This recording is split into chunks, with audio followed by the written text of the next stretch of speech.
शुक्लाम्बरधरं विष्णुं शशिवर्णं चतुर्भुजं प्रसन्नवदनं ध्यायेत् सर्वविघ्नोपशान्तयेत्। गुरुर्ब्रह्मा गुरुर्विष्णुः गुरुर्देवो महेश्वरः गुरुस्साक्षात् परब्रह्म तस्मै श्रीगुरवे नमः। व्यासाय विष्णुरूपाय व्यासरूपाय विष्णवे नमो वै ब्रह्मनिधये वासिष्ठाय नमो नमः। कूजन्तं राम रामेति मधुरं मधुराक्षरम् आरुह्य कविताशाखां वन्दे वाल्मीकिकोकिलं। श्रुतिस्मृतिपुराणानाम् आलयं करुणालयं नमामि भगवत्पादं शङ्करं लोकशङ्करं। शङ्करं शङ्कराचार्यं केशवं बादरायणं सूत्रभाष्यकृतौ वन्दे भगवन्तौ पुनः पुनः। वागर्धाविव सम्पृक्तौ वागर्धप्रतिपत्तये जगतौ वन्दे पार्वतीपरमेश्वरौ। सूक्तिं समग्रयतु न स्वयमेव लक्ष्मी श्रीरङ्गराजमहिषीमुधरैकटाक्षैः वैदग्ध्यवर्णगुणगुम्भनगौरवैर्यां कण्डूलकर्णकुहराः कवयोधयन्ति। शान्ताकारं भुजगशयनं पद्मनाभं सुरेशं विश्वाकारं गगनसदृशं मेघवर्णं शुभाङ्गं लक्ष्मीकान्तं कमलनयनं योगिहृज्जानगम्यं वन्दे विष्णुं भवभयहरं सर्वलोकैकनाथम्। मनोजवं मरुततुल्यवेगं जितेन्द्रियं बुद्धिमतां वरिष्ठं वातात्मजं वनरयूथमुख्यं श्रीरामदूतं शिरसा नमामि। आपदामपहर्तारं दातारं सर्वसम्पदां लोकानां श्रीरामं भूयो भूयो नमाम्यहम्। माणिक्यवीणामुपलालयन्तीं मदालसां मञ्जुलवग्विलासां महेन्द्रनीलद्युतिकोमलाङ्गीं मातङ्गकन्यां मनसा स्मरामि। हे स्वामिनाथ करुणाकरदीनबन्धो श्रीपार्वतीशमुखपङ्कजपद्मबन्धो श्रीशारिदेवगणपूजितपादपद्मावल्लीशनाथ मम देहि करावलम्बम्। హరి ఓం. పరమేశ్వర స్వరూపమైన సభకి నమస్కారం.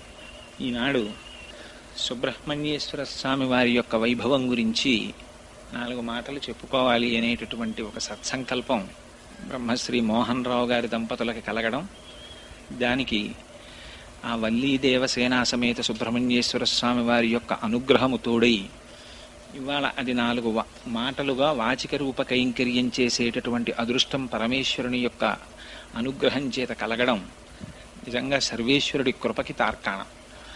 ఎందుచేత ఈ మాటలు అంటున్నానంటే, ఇది ఆషాఢమాసం, ఉత్తరాయణం పూర్తవుతోంది, ఇంకా కొద్దిలో మనం దక్షిణాయనంలోకి ప్రవేశిస్తాం. దక్షిణాయనం అంతా కూడా అనుష్ఠానానికి సంబంధించినటువంటి కాలం. అటువంటి సమయంలో సుబ్రహ్మణ్యేశ్వర స్వామి వారి గురించి 4 మాటలు చెప్పుకోవడం, ఆయన యొక్క అనుగ్రహానికి పాత్రులు కావడం చాలా అవసరమైనటువంటి విషయం. సుబ్రహ్మణ్య తత్వం చాలా ఆశ్చర్యకరమైన తత్వం. ఎందుచేత అంటే, మీకు మిగిలినటువంటి దేవతామూర్తులను పిలిచేటప్పుడు స్వామి అనేటటువంటి పదాన్ని అందరు మూర్తులకు ప్రత్యేకించి కలిపి మాట్లాడరు. కానీ మాట్లాడడం దోషం కాదు.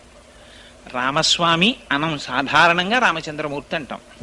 వెంకటరమణుడు గోవిందుడు అంటాం. గోవిందస్వామి అని అనడం తప్పు కాదు, కానీ సాధారణంగా కలపం. కానీ సుబ్రహ్మణ్యుడు అనం, సుబ్రహ్మణ్యేశ్వర స్వామి వారు అంటాం. ఆ స్వామి అన్న మాట సుబ్రహ్మణ్యేశ్వర స్వామి వారికి ప్రత్యేకం వర్తింపచేసి మాట్లాడతారు. అమరకోశమని సంస్కృతంలో ఒక పుస్తకం ఉంది. అందులో స్వామి అనేటటువంటి మాటని అసలు ఒక్క సుబ్రహ్మణ్యేశ్వర స్వామి వారికి మాత్రమే చెప్పారు.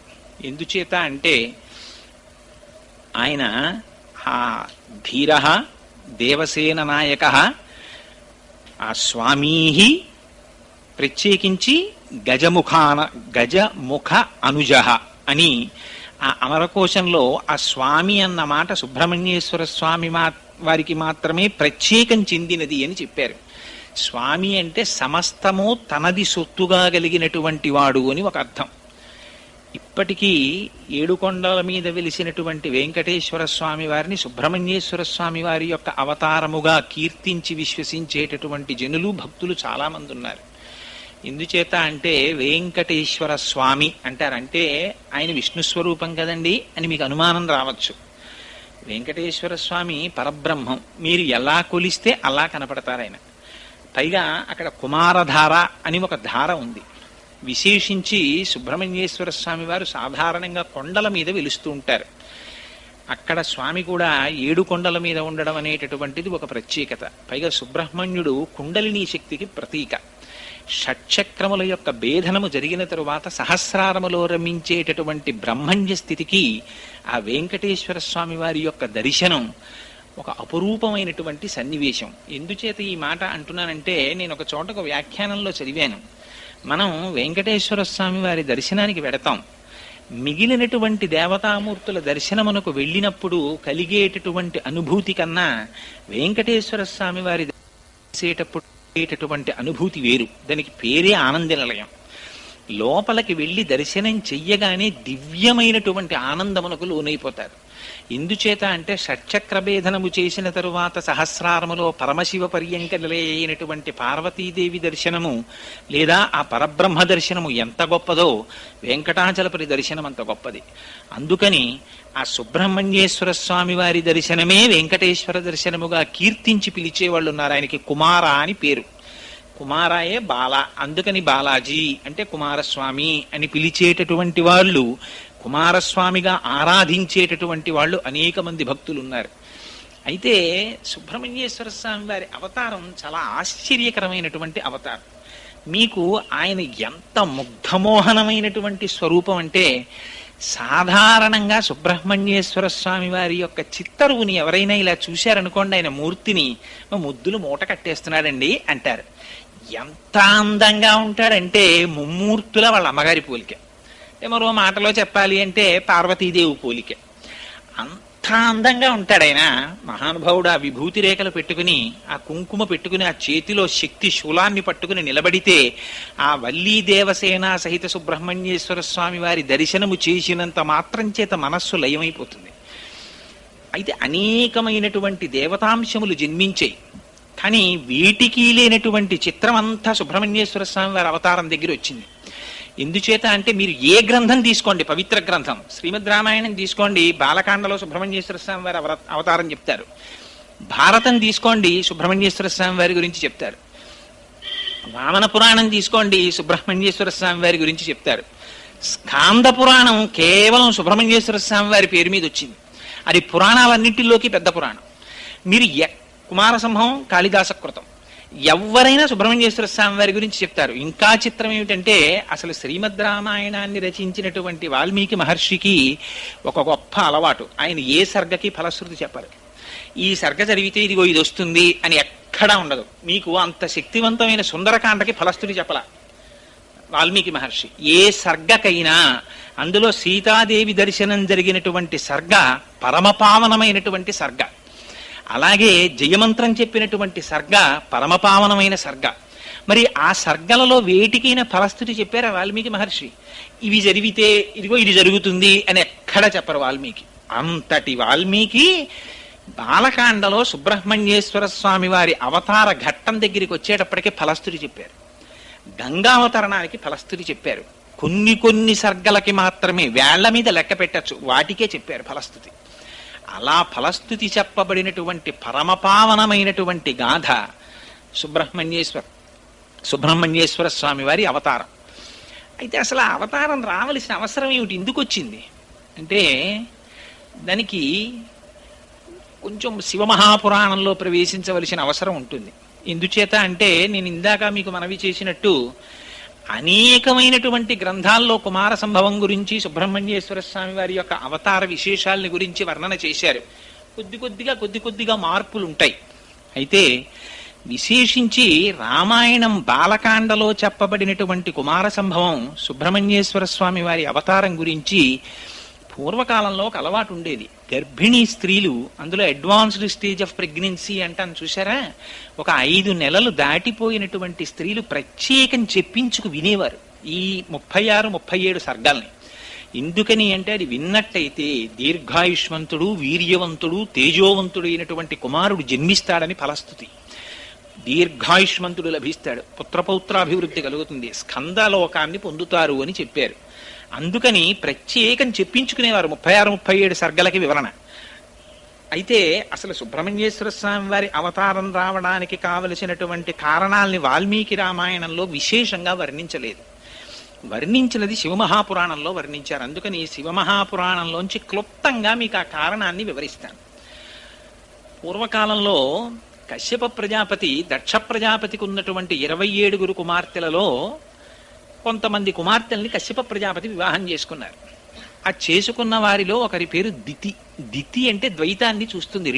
రెండున్నాయని చూస్తూ ఉండడం అజ్ఞానం. ఆ ద్వైతాన్ని చూడడం దితి. ఆ దితి కశ్యప ప్రజాపతికి ఒక భార్య. దితి ద్వైతాన్ని చూస్తుంది కాబట్టి దితికి పుట్టే పిల్లలందరూ దైత్యులు, రాక్షసులు ఉంటారు. అదితి ఎప్పుడు ద్వైతం చూడదు, ఒక్కటి చూస్తూ ఉంటుంది. అందుకని అదితి సంతానం దేవతలు ఉంటారు.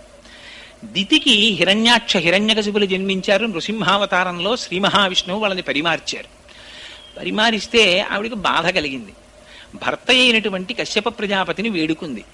నాకు ఇంద్రుడితో సమానమైన బలం కలిగిన కుమారుడు, ఇంద్రుణ్ణి సంహరించగలిగిన కుమారులు కావాలి, ఏం చేయమంటారని అడిగింది. ఆయన ఒక పెద్ద వ్రతం చెప్పాడు. ఈ వ్రతం చేయి, నీకు పిల్లలు పుడతారన్నాడు. ఆవిడ వ్రతం చేసింది. సరే, రామాయణం బాలకాండలోనూ చెప్తారు, ఇతర పురాణాల్లోనూ చెప్తారు. పాపం ఆవిడ అంతవ్రతం చేసి చిన్న లోపం వచ్చింది. ఒకరోజు మధ్యాహ్నం అలిసిపోయి గడప మీద తల పట్టుకుని జుత్తు చివరి ముడి వేసుకోకుండా పడుకుంది. ఇంద్రుడు శుశ్రూష చేస్తున్నాడు. లోపల పెరుగుతున్నటువంటి కుమారులు తనని సంహరిస్తారేమోననేటటువంటి భయం చేత లోపలికి ప్రవేశించాడు. అపచారం జరిగింది కనుక తల్లి గర్భంలోకి వెళ్ళి, అదితి కుమారుడు కనుక దితి తనకి తల్లి, లోపలికి ప్రవేశించి మారుదస్యేతి గర్భం శక్రోప్యభాషత అని ఏడవకంటంటూ లోపల ఉన్న పిండాన్ని నరికేశాడు. నరికేస్తే వాళ్ళు ఏడుస్తున్నారు. తల్లికి తెలివొచ్చింది. ఎంత పని చేశావయ్యా, పిండాన్ని నరికేశావా, పోన్లే వీళ్ళకి స్వర్గలోకంలో నీతో సమానమైన పదవులు ఇమ్మన్నారు. అంటే వాళ్ళు ఇంద్రుడి చేత నరకబడి ఏడవస్తున్నప్పుడు మారుదహ ఎడవకండి అనిపించుకున్నారు కాబట్టి వాళ్ళు మరుత్తులయ్యారు.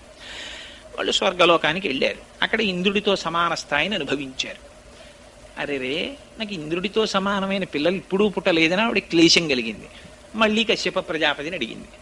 మళ్ళీ కశ్యప ప్రజాపతితో వ్రతం చెప్పారు. మళ్ళీ వ్రతం చేసింది. ఈసారి బ్రహ్మాండమైన కుమారుడు ఒకడు జన్మించాడు. వాడి పేరు వజ్రాంగుడు. ఆయన శరీరం వజ్రం లాంటి శరీరం. ఆయనకి ఎప్పుడైతే అటువంటి శరీరం వచ్చిందో ఆ శరీర బలంతో దేవతల మీదకి దండెత్తాడు.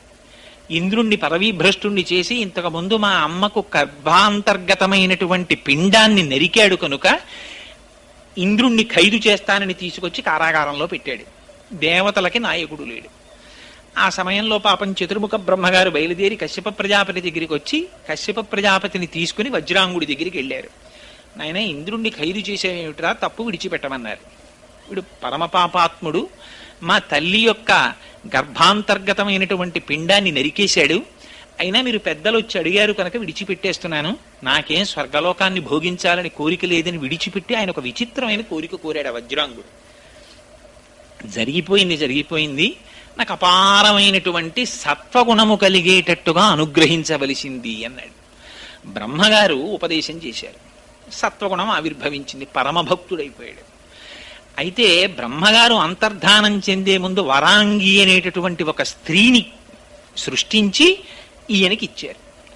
ఈయన వరాంగిని తీసుకుని ఇంటికి వెళ్ళాడు. కొంతకాలం అయిపోయిన తర్వాత వరాంగి ఒక విచిత్రమైన కోరిక కోరింది. ఇంతకాలం నుంచి మీతో ఉన్నాను, నాకు ఒక కుమారుణ్ణి ప్రసాదించండి అంది.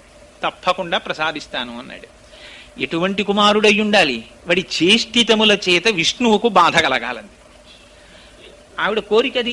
ఆయన భర్త సత్వగుణాన్ని పొందాడు, భార్య తమోగుణాన్ని పొందింది.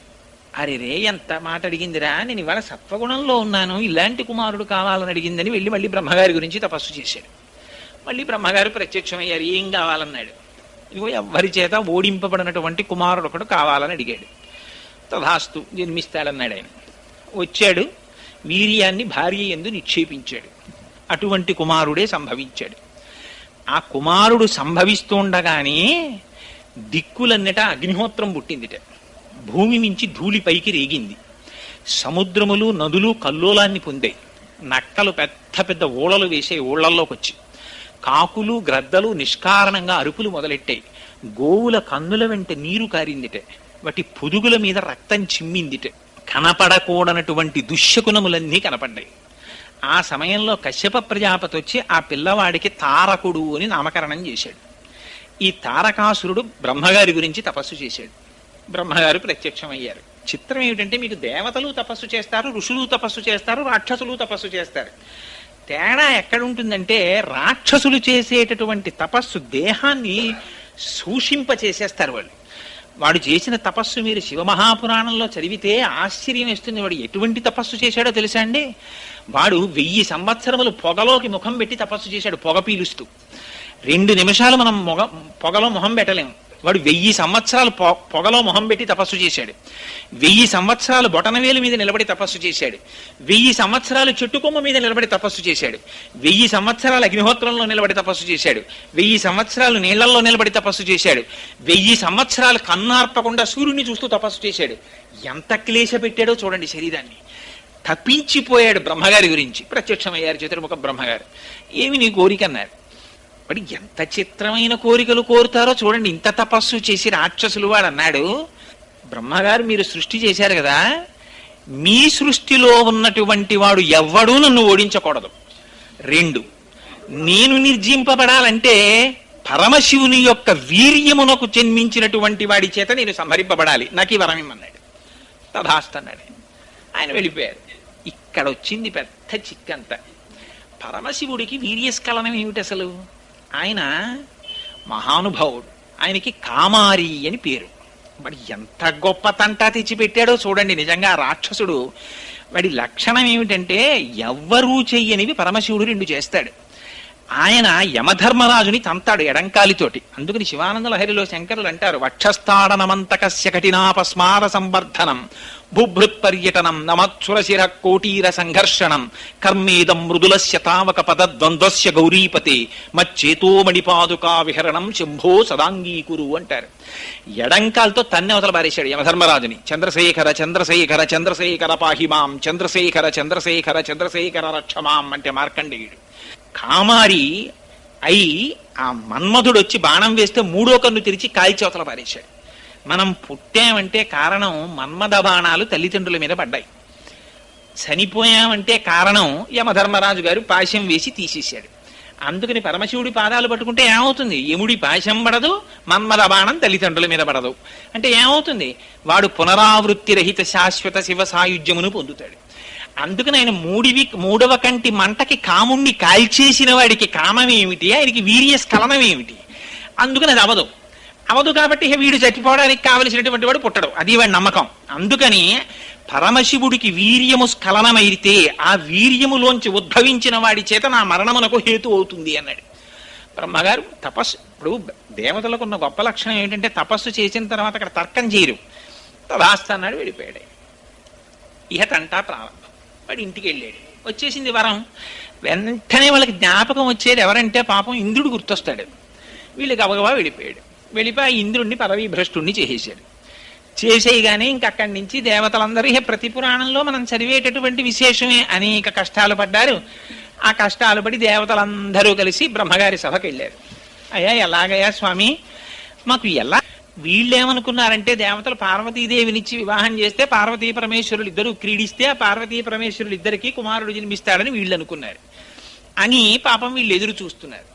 ఎదురు చూస్తుండగా అప్పటికి 100 దివ్య సంవత్సరములు గడిచిపోయాయి. వాళ్ళిద్దరూ ఏకాంతంలోకి వెళ్ళి ఆయన తిరిగి రాడు, ఆవిడికి గర్భం రాదు. ఎక్కడ వచ్చిన గొడవరా అని దేవతలందరూ బయలుదేరారు. బయలుదేరి ఇక్కడ ఈ విషయాన్ని ఇప్పుడు శివమహాపురాణంలోంచి వాల్మీకి రామాయణాంతర్గత బాలకాండలోకి వద్దాం. ఇక్కడ వాల్మీకి మహర్షి చెప్తారు. ఇంకిక్కడి నుంచి రాముణ్ణి ఉద్దేశించి చెప్తుంటారు ఈ కథ. అందుకని పురారామ కృతోద్యాహో నీలకంఠో మహాతపాహ దృష్ట్వాచ స్పృహయాదేవి మైథునాయోపచక్రమే అన్నారు.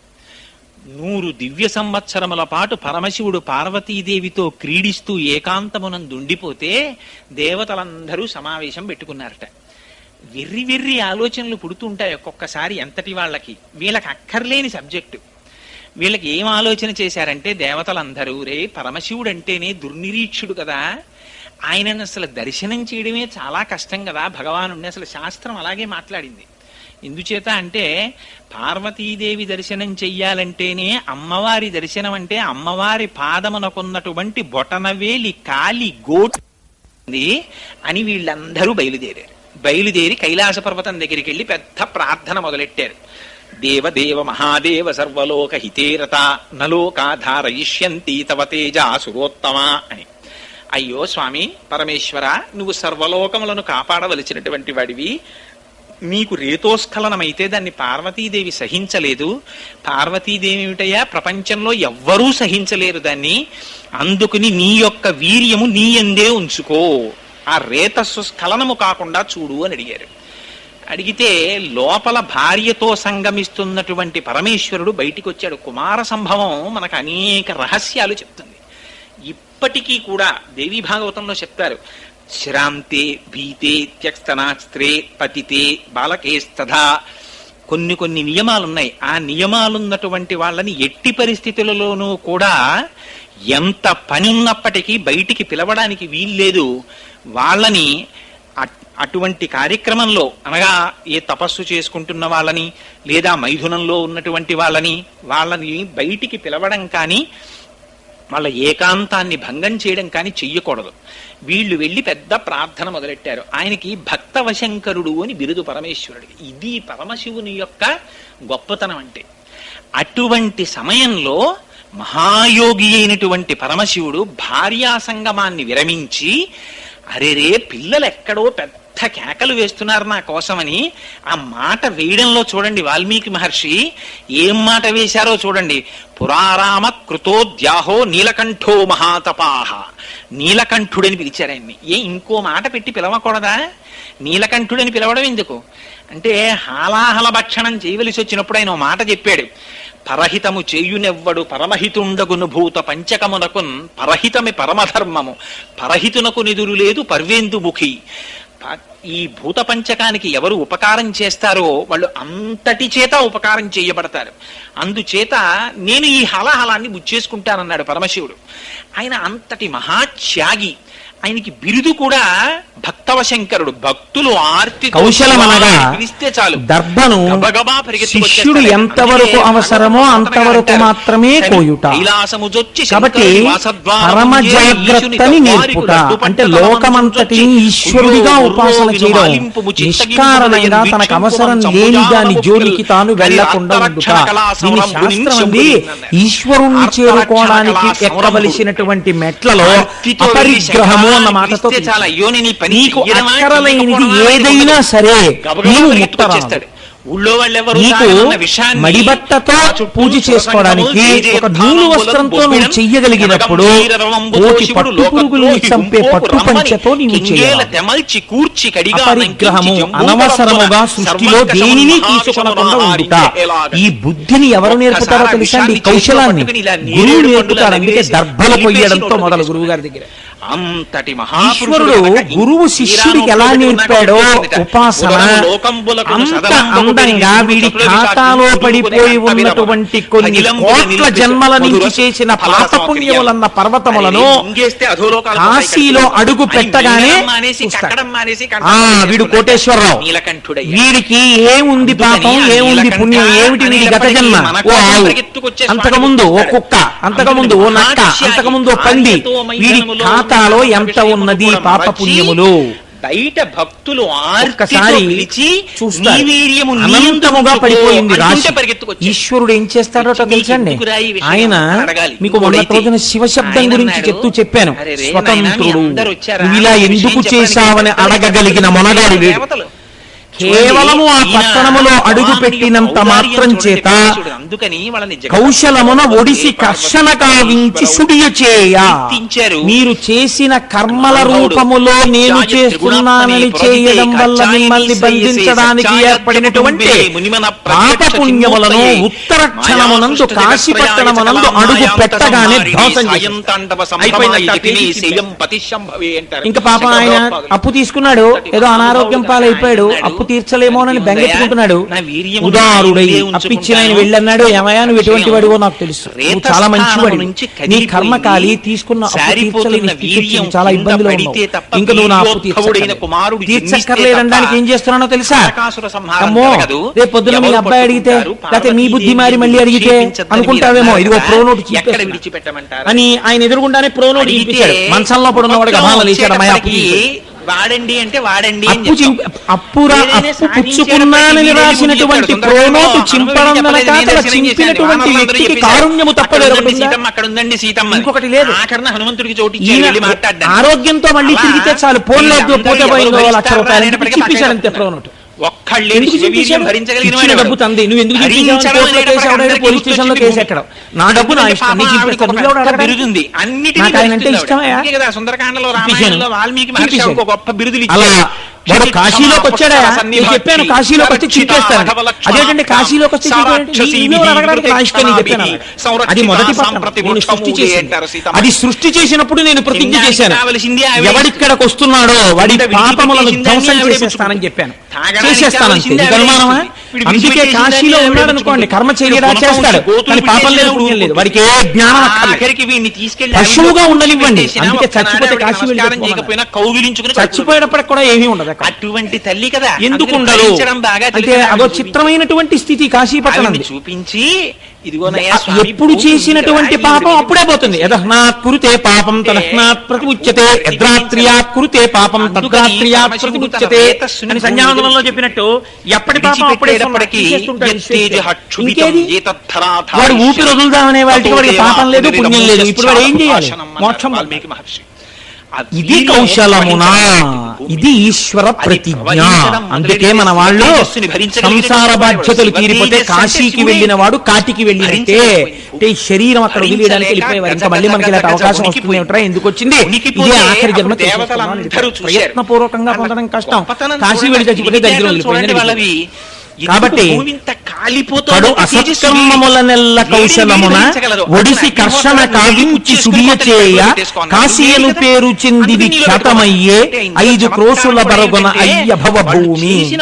దాన్ని 5 క్రోసుల నగరంగా మహానుభావుడు పరమేశ్వరుడు తీర్చిదిద్దాడు. ఈయంచ శుభదాలోకే కర్మనాశకరీమత మోక్ష ప్రకాశికా కాశీ జ్ఞానదానమ సుప్రియా.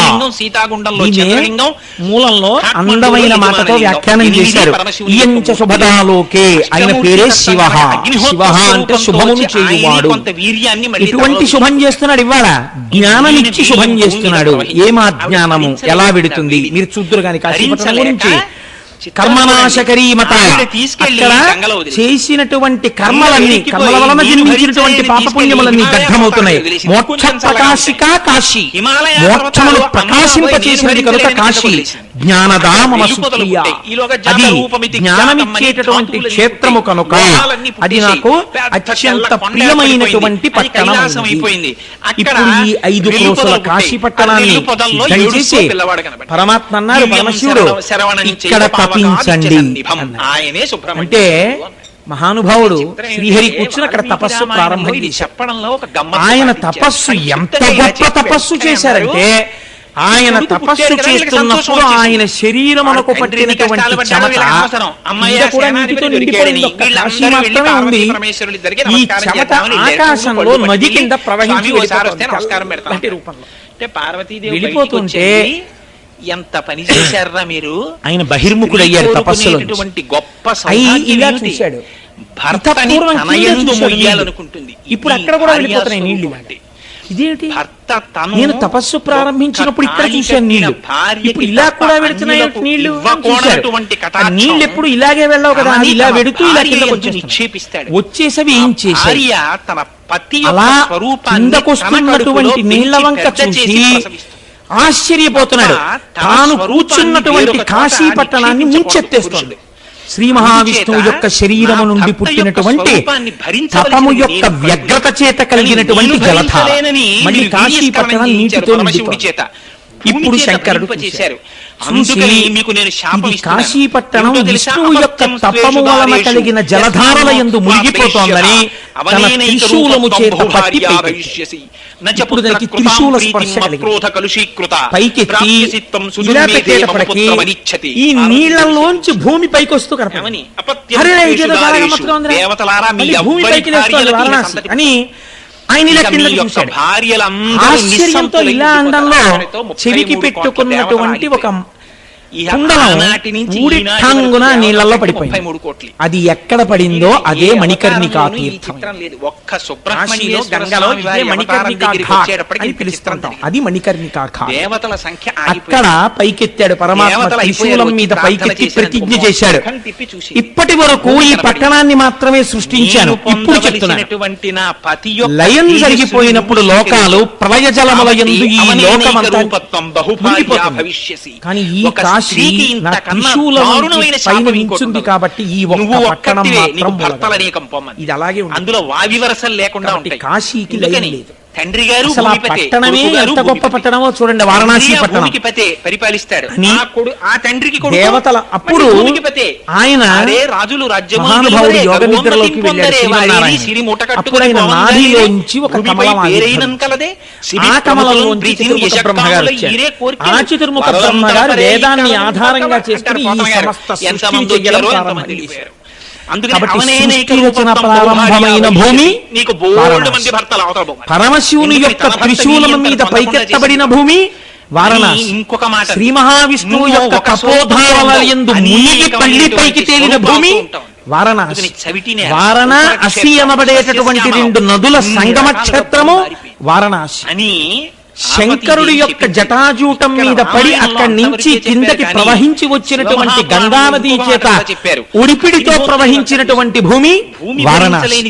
ఇన్ని రకాలుగా ఆ వారణాసి పట్టణం ఆవిర్భవించి చతుర్ముఖ బ్రహ్మగారి చేత సృష్టించబడి అందులోంచి ప్రజాపతులు, మలుగులు, దేవతలు వీళ్ళందరూ రాగానే శంకరుడిని ప్రార్థన చేశారు, ఈశ్వర ఈ సృష్టి ప్రారంభము నిర్గుణము సగుణమవడంతో మొదలైంది. ఇది దర్శనం అంటే మాటలాంటి వరకు కుమార సంభవం నీతి వరకు నోటితో చెప్పేంత ప్రమాదకరము సగుణమైనది. సగుణమైతే అలా వెళ్ళి వారిని ఎట్టి ఆ స్వరూపాన్ని చూడడానికి ఎవరికి సాధ్యం?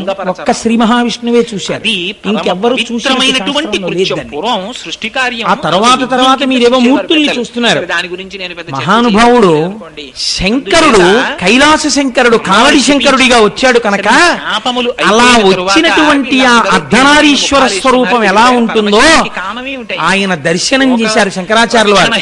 చేసి అప్పుడు చేశారు ఆయన స్తోత్రం, చాంపేయ గౌరార్ధ శరీరకాయై కర్పూర గౌరార్ధ శరీరకాయ ధమ్మిల్లకాయై చ జటాధరాయ నమః శివాయై చ నమః శివాయ. తపస్సు చేసుకుంటున్నారు.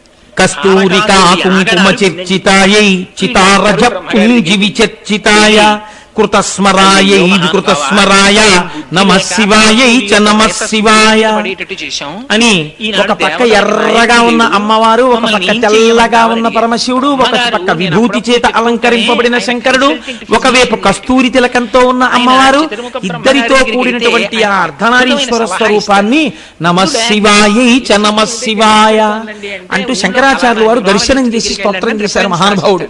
కాబట్టి ఇప్పుడు అమ్మవారందిట దేవతలందరూ ప్రార్థన చేస్తే సృష్టి నీ వల్ల ప్రారంభమైంది కాబట్టి విశ్వమునకు ఈశ్వరుడవు నీవు కనుక విశ్వేశ్వర నామంతో విశ్వమునకు నాథుడవు నీవు కనుక 2 నామములు. ఈ సృష్టి అంతా ఆయనది, ఆయన ఏమైనా చెయ్యగలరు. మీకు ఎవరికైనా ధైర్యం నా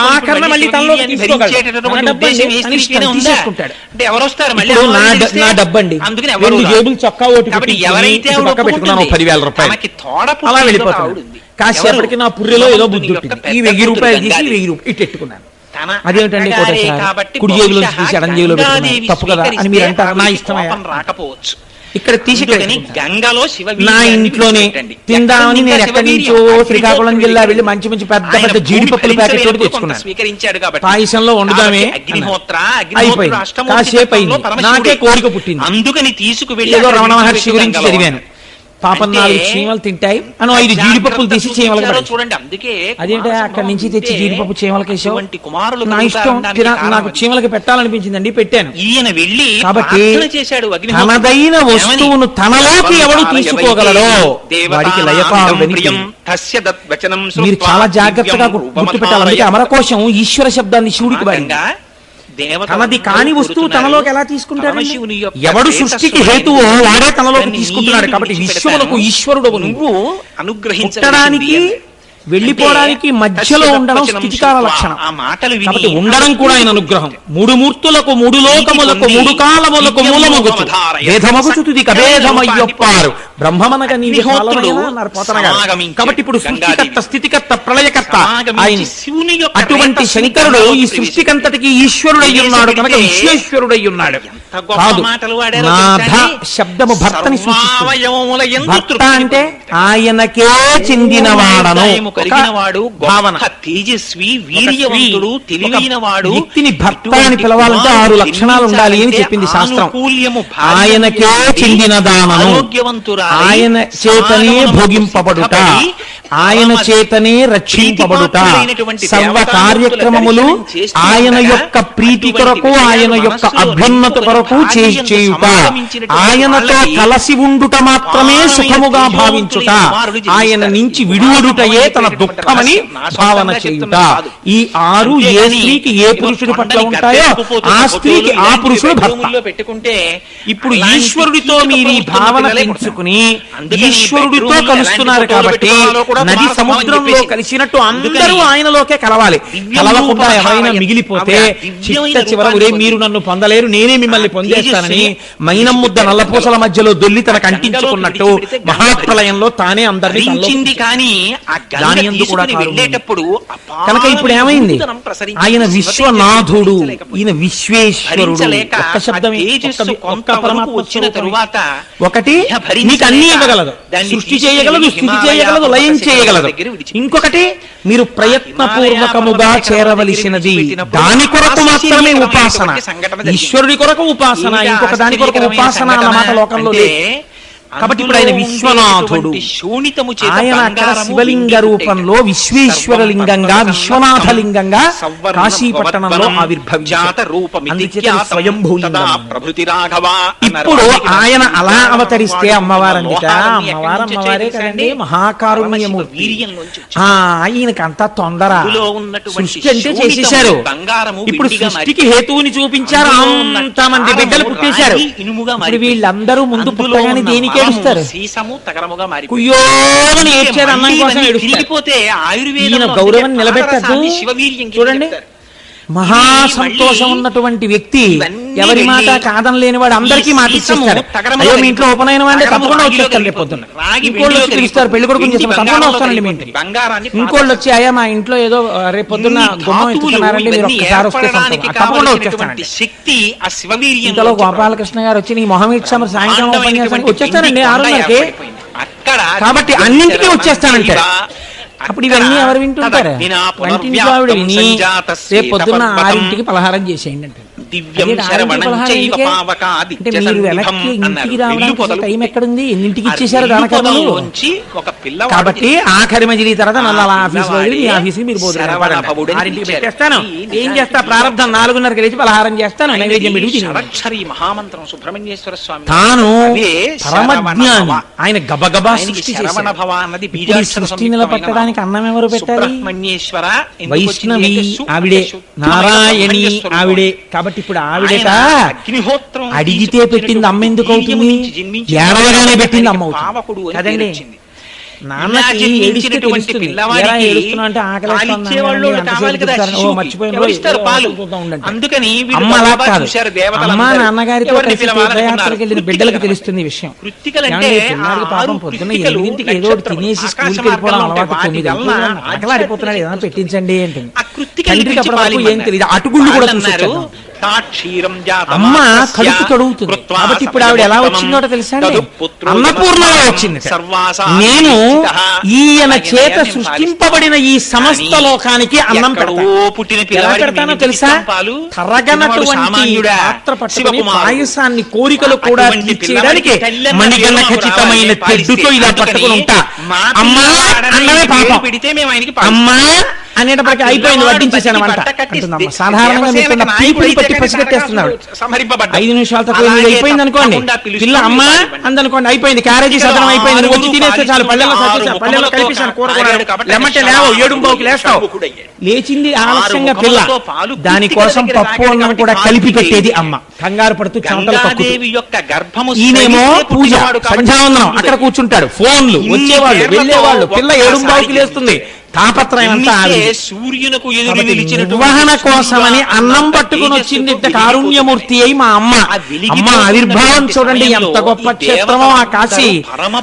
పరశివశక్తియుం తనదు భర్త శివుండట విశ్వభక్తనారగడు దివ్యలింగమయి వాసము చెందుట చూచి తాను సంబరమున అన్నపూర్ణయను భాస్వరనామము దల్చి చేరి శంకరు తెలనం వసించే మునికాంతలెరింగి చలంగి పొంగగాన్. ఎంత గొప్ప పద్యాలు వేసేశారండి మహానుభావుడు. పరశివశక్తియుం తనదు భక్త శివుండట విశ్వభక్తనారగడు దివ్యలింగమయి వాసము చెందుట చూచి తాను సంబరమున అన్నపూర్ణయను నామము. ఈ సుబ్రహ్మణ్యేశ్వర తన భర్త విశ్వభర్తయ్య అక్కడ కూర్చుంటే నేను అన్నపూర్ణనై అందరికీ అన్నం పెడతానని మునికాంతలందరూ సంతోషపడేటట్టుగా ఆ శివశక్తి ఏది సృష్టికి హేతువైందో అదే అన్నం పెట్టడానికి ప్రకృతిగా మారింది. దీన్నే మహానుభావుడు పేరాల భరతశర్మ గారు దర్శనం చేశారు. ఒక్కడు ఎంగుముకంబున మరొక్కడు ఆరుముగాలతోడ నీ ఎక్కున పాలుదావా జగమంతయు బిడ్డలు కన్న తల్లి నీడెక్కడ నుండి చెప్పెదగో ఇనబింబము చంద్రబింబమున్ తక్కట నీ రంబనను దల్పకయున్న అహర్నిశోషము పోయి మేము బిడ్డలమేగా, మేము పుట్టిన వాళ్ళమేగా, మా అందరికీ నువ్వేగా అమ్మవి, మేము బతకాలంటే నీ పాలు తాగాలిగా, క్యూలో నించుంటే మాకు తరణ ఎప్పుడు వస్తుంది? ఒక ఆయన 7 ముఖంతో తాగేస్తున్నాడు, ఒక ఆయన 6 ముఖాలతో తాగేస్తున్నాడు. ఇద్దరు ఎవరు? ఒకరు విఘ్నేశ్వరుడు, ఒకరు సుబ్రహ్మణ్యుడు. వీళ్ళిద్దరూ తాగాక ఇంకేముంటాయమ్మా అని పిల్లలందరూ ఆకలితో నిలబడ్డారని అమ్మవారు వెంటనే సూర్యుణ్ణి చంద్రుణ్ణి తన స్థనములుగా సూర్యబింబము చేత పంటలు పండుతాయి, సూర్యకాంతి చేత చంద్రబింబము చేత ఎక్కువ తినేస్తే వచ్చిన జబ్బు ఔషధుల వలన తగ్గుతుంది. అందుచేత రెండింటినీ అమ్మవారి స్థనములుగా ప్రకాశింపచేసిందిట. కాబట్టి లోకము అమ్మవారు చేత పోషింపబడుతోంది ఆ తల్లి చేత. కాబట్టి ఇటువంటి అన్నపూర్ణ తత్వాన్ని చూసి పొంగిపోయారట మునికాంతలమ్మ. ఇవాళ ఎటువంటి స్వరూపాన్ని పొందావమ్మా. అందుకే మీరు చూడండి, పూర్వం ఎక్కడైనా భోజనాలు పెడితే వెంటనే ఏదో దూడల్ని వదిలేసినట్టు తినేసేవారు కాదు.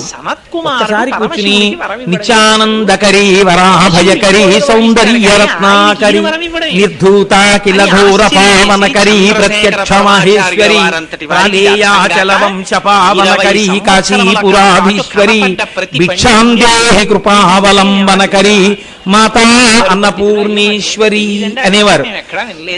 ఎవరో ఒకరు పెద్దలు ఉంటారు సభలో, అయ్యా ఒక్కసారి ఒక్క పద్యం పాడండి అంటే వారు ప్రారంభంలో ఒక్కసారి నిత్యానందకరి వరాభయకరి అని వారు పాడితే ఇప్పటికి ఎన్నో మఠాల్లో అన్నదానం జరిగే చోట గోడల మీద ఈ అష్టకం ఉంటుంది. శంకరాచార్య కృతం అండి మహానుభావుడిది. ఆయన ఆ అష్టకంలో ఒక్క కనీసం ఒక్క పద్యం చదివి ఒక శ్లోకం చదివి ఇది నువ్వు పెట్టిన అన్నమమ్మ అని తింటే ఎంత అమ్మకి ఏం కావాలండి ప్రపంచంలో? అమ్మ 10,000 రూపాయలు పట్టుపంచి అడగదు, పట్టుబట్టు అడగదు, అమ్మా అన్న పిలుపు అడుగుతుందండి. మీరు చూడండి, అమ్మ దగ్గరికి వెళ్ళి అమ్మ బాగా ఎక్కువ కాలం బతకడానికి హేతు ఏమిటో తెలుసా? అమ్మా అమ్మా అమ్మా అమ్మా అని 10 మాటలు పిలవడమే. కడుపున పుట్టిన బిడ్డ ఎవ్వరైనా సరే అమ్మని అమ్మా అమ్మా అమ్మా అని 10 మాటలు పిలవకపోతే అమ్మని అమ్మ ఆయుర్దాయం తగ్గించిన వారే. ఆవిడ ఏం అడగదు మిమ్మల్ని. ఆవిడ అడిగితే ఒకవేళ నిజంగా అటువంటి తత్వం ఉంటే ఆ దోషం ఆవిడతో ఉంటుంది. అలా అనడానికి శాస్త్రం ఒప్పుకోదు. కుపుత్రోజాయే తత్కచిదపి కుమాతాన భవతి. కానీ మీరు మాత్రం అమ్మా అమ్మా అమ్మా అమ్మా నోరారా అనవలసిందే.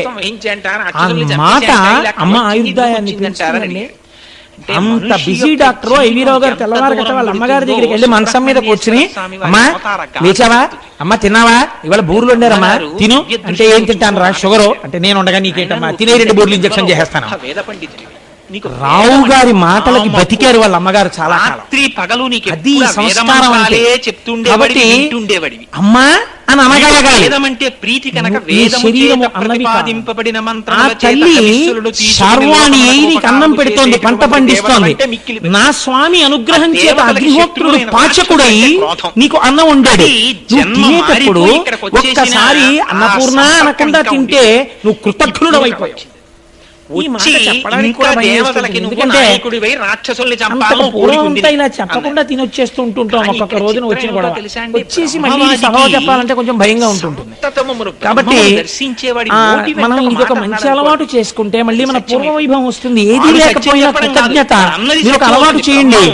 మీ ఇళ్లలో శుభకార్యాలైనప్పుడు మొట్టమొదటి పంక్తి ఉందో మీరు పుస్తకం పట్టుకుని నిత్యానందకరి రాభయకరి ఈ శ్లోకం వచ్చినా మీకు రాకపోయినా ఒక్కొక్క మాట చెప్తాను. మీరు చెప్పి అన్నం తినండి. మీరు చెప్పి అన్నం పెట్టడం ప్రారంభం.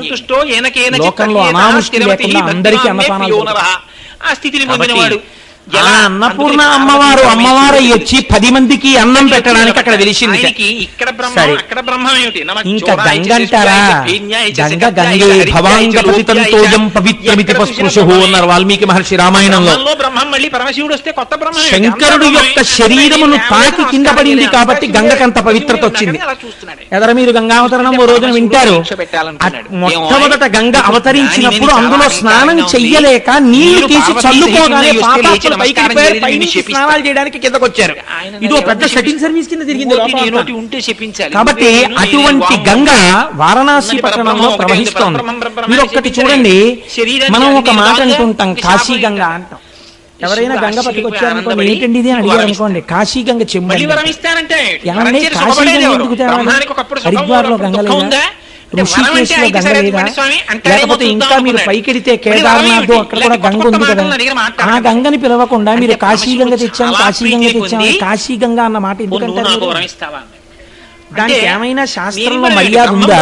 లేకపోతే ఉత్తిన ఏదో అనాలి కాబట్టి కాశీ పెడితేనే గంగా స్నానం చేస్తుంటాం కాబట్టి ఎక్కువ కాశీ గంగ అంటుంటారా? కాదు. కాశీ ఉత్తరాన పుట్టి దక్షిణానికి ప్రయాణం చేయడం మొదలుపెట్టి వారణాసి క్షేత్రం వరకు దక్షిణాభిముఖంగా వచ్చింది. వారణాసి పట్టణంలో ఉత్తరాభిముఖమైంది. మళ్ళీ మనం కూడా సృష్టిలో భగవంతుడి నుంచి విడివిడి జీవస్వరూపంతో పుట్టడం చావడం, మళ్ళీ దక్షిణ దిక్కుకి ఊరికి శ్మశానం ఉంటుంది. శ్మశానంలో కలిసిపోవడం, మళ్ళీ పుట్టడం, మళ్ళీ శ్మశానం వైపు గెడుతూ ఉండడం. ఉత్తరానికంటే మళ్ళీ పుట్టడానికి ఎడుతున్నాం, మళ్ళీ దక్షిణానికి ఎడుతున్నాం, ఇలా తిరుగుతున్నాం. ఈ తిరగడం అన్న చక్రం ఎప్పుడు ఆగుతుందంటే మీరు ఈశ్వరాభిముఖులైనప్పుడు ఆగిపోతుంది. అదే ఆఖరి జన్మ. కాబట్టి గంగ కాశీలో ఉత్తరానికి తిరిగింది. అందుకని కాశీ గంగ పరమ పుణ్యప్రదం అనడానికి కారణం ఇంకొకటి హేతువు కాదు. కాశీ గంగా అనడానికి ఇది కారణం. గంగ ఎక్కడున్నా గంగే. ఆయన తనకి కుమారుడిగా కాశీలో ఉన్నటువంటి గంగయందు స్నానం చెయ్యడానికి మనసు ఉవ్విళ్ళూరనటువంటి వాడు ఉండడు. శంకరాచార్యులు వారి యొక్క జీవిత చరిత్రలో ఒక మాట రాస్తారు. శంకర భగవత్పాదులు మొట్టమొదటి వారణాసి క్షేత్రానికి వెళ్లి కాశీలో గంగలో స్నానం చేయడానికి అడుగులు వేస్తున్నారట. వేస్తుంటే గంగా తరంగములు ఎంతో సంతోషంగా ముందుకొచ్చేట. ఎందుకని? ఆనాడు ఎవరు తల మీద పట్టి ఇంత పవిత్ర నన్ను చేసి లోకము యొక్క పాపములు కడగడానికి కావలసిన శక్తిని కటాక్షించాడో వాడిప్పుడు లోకమునకు మర్యాద నేర్పడం కోసమని చెప్పి నివృత్తి మార్గాన్ని ఉపదేశం చెయ్యడం కోసమని ఒక గురువుగా వచ్చి వాడే నా యందు స్నానానికి వస్తున్నాడని పొంగిపోయింది ఆ రోజున గంగా తరంగాలు. అటువంటి గంగ చంద్రశేఖరులు ఎన్ని మాటలు స్నానం చేశారో, ఎంతమంది యతులు చేస్తారో, ఎంతమంది సన్యాసులు చేస్తారో, ఎంతమంది పండితులు చేస్తున్నారో, ఎంతమంది మహాపురుషులు చేస్తున్నారో, అటువంటి గంగ యందు మనం కూడా స్నానం చెయ్యగలగడం జీవితంలో అదృష్ట హేతు. ఆ గంగ గురించి ఒక మాట చెప్తారు. కాశీ గంగ గురించి ఉవ్విళ్ళూరి కాశీలో గంగా స్నానానికి వెళ్ళాలి, గంగా స్నానానికి వెళ్ళాలి, గంగా స్నానానికి వెళ్ళాలి అనుకుని అనుకుని అనుకుని వెళ్ళలేక జీవితంలో వెళ్ళడానికి మార్గం దొరకక ఇక వెళ్ళలేనన్న స్థితి వచ్చేసినటువంటి వాడు కన్నుల నీరు కారుతుండగా అయ్యో గంగా స్నానానికి వెళ్ళలేకపోయానని ఆయన పరుగు మొదలు ఆ గంగా స్నానంబున కే గంగా లేని మనుజుడెంత యుధమితో ఓ గంగా గంగాజని సాగంగా బాలగలడు సర్వాఘములం. కాశీ గంగకి అందుకని పరిగెడుతున్నాడు. నేను కాశీ వెళ్ళలేకపోయాను, విశ్వేశ్వరుణ్ణి చూడలేకపోయాను, కాశీలో గంగలో స్నానం చెయ్యలేకపోయాను అని బెంగ పెట్టుకుని అదే పనిగా అయ్యో అయిపోతోంది ఆయుర్దాయం, నేను వెళ్ళలేకపోయానని ఆ గంగా స్నానంబునకే గంగా లేని మనుషుడెంత యుధమితో బాధతో ఓ గంగా గంగాయని సాగంగా గంగా తెలియకుండా ఏమిటండి అని నేను మనిషి సాగిపోవడం అంటే విపరీతమైన కోరికతో గంగా గంగా గంగా గంగా అని మనసులో పరితపించిన వాడికి బాయగలడు సంవాహములం. అలా పరితపించిన వాడు గంగలో స్నానం చేసినటువంటి ఫలితాన్ని ఇచ్చి పాపాడుతుంటే ఆవిడ నీరైపోయింది. ఈ గంగ గొప్పతనం అయిపోయి తన స్వరూపం కనపడకుండా మీరు వెళ్ళి స్నానం చేయక్కర్లేదు. ఒంట్లో ఓపికండి కూడా ఈ శ్లోకం చెప్పమని కాదు.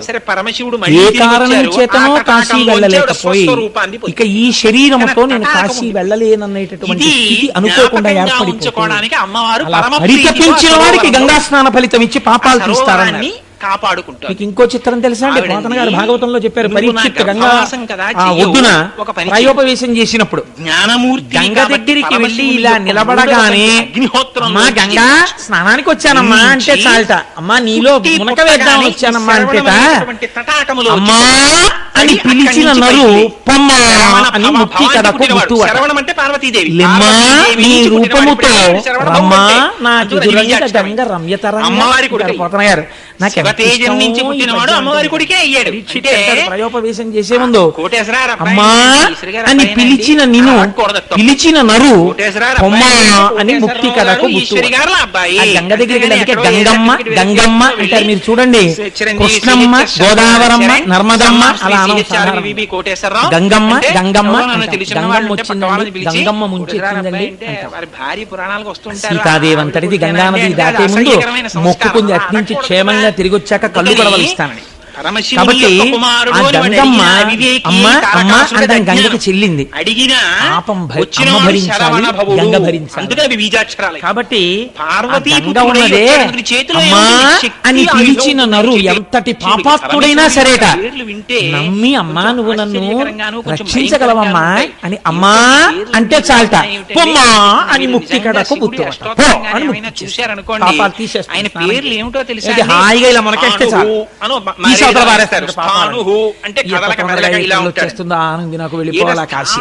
కాబట్టి అమ్మాని పిలిచిన నరు పొమ్మా అని ముక్తి కడకు బుత్తువట లిమ్మా నీ రూపముతో రమ్మా నాకెదురంగా గంగ రమ్యతరంగా. అమ్మా ఒక్కసారి ధవళ వస్త్రధారివై సాకారముగా నాకు ఒక్కసారి కనపడమ్మా అంటాడు పరీక్షిత్. కనుక భగవద్గీత కించిదిధీత గంగాజల్లవ కణికా పీత సకృతపియేన మురారి సమర్చ క్రియతే తస్య యమేన న చర్చ అన్నారు. భగవద్గీత కించిదధీత భగవద్గీతలో ఒక్క శ్లోకాన్ని బాగా అర్థం చేసుకుని జీవితంలో అనుష్ఠానంలోకి తెచ్చుకున్నటువంటి వాడికి గంగాజలవ కణికా పీత గంగ బొట్టుని నాలుక మీద వేసుకున్నటువంటి వాడికి సకృతపియేన మురారి సమర్చ శ్రీ మహావిష్ణువుని మనపూర్వకంగా అర్చన చేసినటువంటి వాడికి ప్రియతే తస్య యమేన న చర్చ. యముడితో చర్చ వాళ్ళు వస్తే ఏంటంటే భయంకరమైన రూపాలు చూసి రా రా అంటే నేను బాబాయ్ నేను రానంటే చక్కగా శివ పార్షదులో విష్ణు పార్షదులో వచ్చారనుకోండి ఆనందం ఆనందంతో వాళ్ళని చూస్తుండడంలోనే వాళ్ళతో కలిసిపోతాం. కాబట్టి చర్చ లేదంటే మోక్షం పొందుతారు. కాబట్టి ఆ గంగా స్నానం అంత గొప్ప గంగా స్నానం. అసలు చిత్రం ఏంటంటే భారతీయుడిగా పుట్టినటువంటి ప్రతివాడు ఒక్క కోరిక కోరుకుంటాడు. అటువంటి వాడు కాబట్టి ఆయనకి ఉన్మత్త నా శరీరం పడిపోయిన తరువాత బ్రహ్మజ్ఞాని యొక్క కుమారుడిగా సనత్ కుమారుడు గంగా నదిలో నిమజ్జనం అవ్వాలని కోరుకుంటాడు. నాకైతే అనిపిస్తుంది అసలు ఈ భారతదేశంలోనే కాదు ఎక్కడెక్కడ చనిపోయినటువంటి ఎన్ని కోట్ల మంది యొక్క అస్థికలు గంగా నదిలో నిమజ్జనం అవుతున్నాయో నేను ఒకసారి ఆశ్చర్యపోయానండి. నాకు చాలా మంది ఉన్నారు. నేను త్రయంబకంలో గౌతమి నది ఒడ్డున నిలబడి చూస్తుంటే పిడతతో తీసుకొచ్చి ఒక ఆయన తండ్రి గారివో తల్లి గారివో అస్థికలు కలుపుతున్నారు. నా పక్కన యాదృచ్ఛికంగా బహుశా పరమశివుడే అలా నిలబడి ఉంటాడు. నమస్కారం చేస్తే ఒక సైంటిస్ట్ ఒక ఆయన నిలబడి ఉన్నాడు. నేను యథాలాపంగా నా పక్క వాళ్ళతో ఇలా కలుపుతారు కదా ఈ నది పరివాహక ప్రాంతం కింద ఎన్ని ఎముకలు నిలబడిపోయి ఉంటాయో తొందరగా ఎముకలు అని ప్రస్తావన చేస్తుంటే ఆయన నాతో ఒక ఆశ్చర్యకరమైన విషయం చెప్పారు. ఈ విషయంలో ల్యాబొరేటరీస్ లో టెస్ట్స్ అయ్యాయండి. గంగా జలాలకి త్రయంబకంలో ఉన్న గోదావరి జలాలకి ఒక శక్తి ఉంది. ఎముకని కూడా అతి తొందరగా చేయడం కోసమని ఎముకలు అనుభవుడు కుమరిల భట్టుగా ఏమి శక్తో వచ్చి ఆయన అసలు కల్మషం అన్నది కలిగినటువంటి వారు. ఎప్పుడు ఎన్ని అందులో కలిసిపోతున్నా గంగే. మీరు చూడండి, మన ఇంట్లో నీళ్ళు సీసాతో 4 రోజులు పెట్టాలి, కంపోస్తుడు. గంగని తీసుకొచ్చి డబ్బాలో ఎన్నాళ్ళు పెట్టండి. గణపతి, విష్ణువు, శక్తి, ఈశ్వర శక్తి నిజంగా జలాలకి. అందుకే ఈ దేశం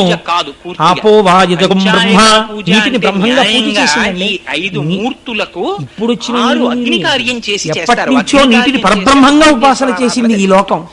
భారత జాతి దేన్ని కూడా అనుభవైక వైద్యమైన వస్తువుగా చూడలేదు, అన్నింటినీ పరబ్రహ్మంగా చూసింది, నీటిని ప్రత్యేకించి ఆదరించింది. అందుచేతనే అటువంటి గంగా భగవద్గీత కించిదిదీత గంగాజలలవ కణికా పీత సకృతపేన మురారి సమర్చ క్రియతే తస్య యమేన నచర్చ. శాస్త్రంలో ఒక మర్యాదతో కూడిన మాట చెప్తారు. భార్య అంటే ఏమిటండి? శాస్త్రంలో భార్య అంటే దానికి అత్యంత ప్రాధాన్యత కలిగినటువంటి మాట ఒకటి చెప్తారు. భార్య అనగా పురుషుని విశ్రాంతి స్థానము. బౌద్ధ మతంలో గురువు గారి దగ్గర శిష్యుడిగా చేరారు. బయట ఎంత అలిసిపోయి ఎన్ని ఇబ్బందులు పడి ఇంటికి రానివ్వండి, ఆవిడ్ని చూడగానే, ఆవిడ ముఖం చూడగానే, ఆవిడ లాలనలో, ఆవిడ పాలనలో, ఆవిడ ఇచ్చిన ఓ గ్లాసుడు కమలాపల రసంలో, ఆవిడ అనునయమైన వాక్యముల యందు పురుషుడు విశ్రాంతి చెంది బతుకుతాడు. వాడు కాడు ఇక్కడికొచ్చి ఎంత చేతకాని మొగుడని ఎదురు తిరిగితే భర్తని చంపుకు తిన్న పాపం ఉన్న పిల్లకి తీసుకెళ్లి సౌధంలో పురుషుడి విశ్రాంతి స్థానం భార్య. ఆయన ఏదో పొరపాటు చేస్తే ఏం పర్వాలేదు, ఈశ్వరుడు ఉన్నాడు, మీరు బెంగ పెట్టుకోకండి, మీరు రక్షింపబడతారు, అని మాట్లాడినది భార్య. కాబట్టి పురుషుడికి భార్య విశ్రాంతి స్థానం. విశ్రాంతి స్థానం కనుక ఆయన మనసు గెలుచుకున్న స్థాయి. భార్య అంటే పురుషుడి యొక్క అనురాగ స్థానం. ఆయన అనురాగం అంతా ఎక్కడుంటుందంటే ఆవిడ యందు మాత్రమే ఉంటుంది. నివర్తయమనోమర్త స్వజనే క్రీతామ్మనః అంటుంది సీతమ్మ. అనురాగమన్నది మనసులోంచి ఉద్దుదము కాగానే భార్య జ్ఞాపకానికి రావాలి. వేదము అనురాగ స్థానము భార్య అన్నావు. ఈ రెండు భార్య ఉంటాయి. అందుకే అసలు స్త్రీకి ఈ జాతి వేసినంత పెద్దపీట ఎవరేశారండి? కాబట్టి అనురాగమును, పరమశివుడికి అనురాగం ఏమిటి? ఆయన మహానుభావుడు, గొప్ప జ్ఞాని. అటువంటి అనురాగాన్ని, ఆయన అనురాగాన్ని 4 చూరగొన్నాయి. అందుకే శాస్త్రంలో అంటారు శివుడికి 4 భార్యలు. శివుడికి 4 భార్యలు ఏమిటన్నా? ఆయన అనురాగాన్ని 4 చూరగొన్నారట. ఒకటి గౌరీ ఒకతే, ఆకాశ గంగ ఒకతే, కాశీ ఒక్కతే, దక్షిణ కాశీ ఒకతే, 4 శంభునకు లోక నాయకునకు రాణి వాసంబులను రాగ రసము పేరు. రాగరసం చేత, అనురాగం చేత, ప్రేమ చేత, ఆయన యొక్క హృదయాన్ని చూరగొనడం చేత ఈ 4 భార్యాస్థానాన్ని పొందారట. ఎవరు? గౌరీ ఒక్కతే. ఆ అమ్మ పేరు చెప్పకపోతే ఇంకేమైనా ఉందా? ముందు గౌరీదేవి. మీరు ఇంద్రుగాని ఎదరా ఎందుకు అసలు గౌరీనామం వచ్చిందో, పెళ్లిళ్లలో గౌరీ తపస్సు ఎందుకు చేస్తారో చెప్పండి. గౌరీ ఒక్కతే, ఆకాశ గంగ ఒకతే. ప్రవహిస్తున్నటువంటి ఆ గంగ అంటే శంకరుడికి అంత ఇష్టంట. కాశీ ఒక్కతే, తన చేత నిర్మింపబడిన కాశీ పట్టణం అంటే ఆయనకి అంత ఇష్టంట. అందుకే వ్యాసుడిని చెప్పించాడు. కాశీ ఒక్కతే, దక్షిణ కాశీ ఒకతే, దక్షారామం అంటే ఆయనకి అంత ఇష్టం. ఒక్క ఉదాహరణ చెప్తాను. మన అదృష్టేశ్వర స్వామి వారు జ్ఞాన సంబంధమైన అరగంట దక్షిణ కాశీ దక్షారామం అంటే ఆయనకి అంత ఇష్టంట. శ్రీనాథుడు చెప్పాడు మహానుభావుడు. దక్షిణ కాశీ ఒకతే, 4 శంభునకు లోక నాయకునకు రాణి వాసంబులను రాగ రసము పేరుని. ఆయన యొక్క అనురాగాన్ని చూరగొన్న వాళ్ళు అవ్వడం వల్ల ఈ 4 ఆయనకి భార్యలయ్యారు. మీరు చూడండి, ఇందులో ఒక గమ్మత్తు ఉంటుంది. వ్యాసుడు మహాజ్ఞాని, వేద విభాగం చేశాడు, 18 పురాణములను ఇచ్చాడు. కాశీ మోక్షపురి. అంతటి కాశీ పట్టణంలో పెద్దలైన వారు ముందు నడువడిని చూపిస్తే వెనకనున్న వాళ్ళకి అలవాటు అవుతుంది. కాబట్టి వ్యాసుడిని అటువంటి పరీక్షకి నిలబడగలిగినటువంటి వ్యక్తిగా విశ్వేశ్వరుడు నమ్మి ఒక 7 రోజుల పాటు ఆయనకి అన్నం దొరకకుండా చేశాడు. 7 రోజులు అన్నం దొరకలేదు. అన్నం దొరకకపోతే ఇంత వ్యాసుడికి ఈ క్షేత్రంలో అన్నం దొరకలేదు. 7వ రోజు మిట్ట మధ్యాహ్నం అయిపోయింది. వెనకాతల 300 మంది శిష్యులు ఉన్నారు. అయ్యో, శిష్యులు నకనకలాడిపోతున్నారు. ఈ కాశీ పట్టణంలో అన్నం దొరకలేదు కనుక తనని అవమానించడం కన్నా తన భార్య అవమానిస్తే పురుషుడికి కోపం వస్తుంది. ఏడుస్తున్నాడు పదన్నారు. నాకు కాశీలో అన్నం దొరకలేదు కాబట్టి కాశీని చూపిస్తాను. పాలివ్వాలి. ఇది చిత్రం. కాశీ ఎవరిప్పుడు? ఆయన నలుగురి భార్యల్లో ఒకరు. ఆయన చెప్పేస్తున్నారు, వచ్చేస్తుంది. కాశీ జోలికెడితే ఊరుకుంటాడండి ఈశ్వరుడు. కాబట్టి ఆయన ఇప్పుడు చేతిలో శాపజలాల్ని పట్టుకుని ధనము లేకుండెదరు 3 తరములందు 3 తరములు చెడుగాక మోక్షలక్ష్మి విద్యలను 3 తరములు వెడలరాయు పంచజనులకు కాశికా పట్టణమున. కాశీలో ఎవరుంటారో వాళ్ళకి 3 తరాలు డబ్బు లేకుండా పోతుంది.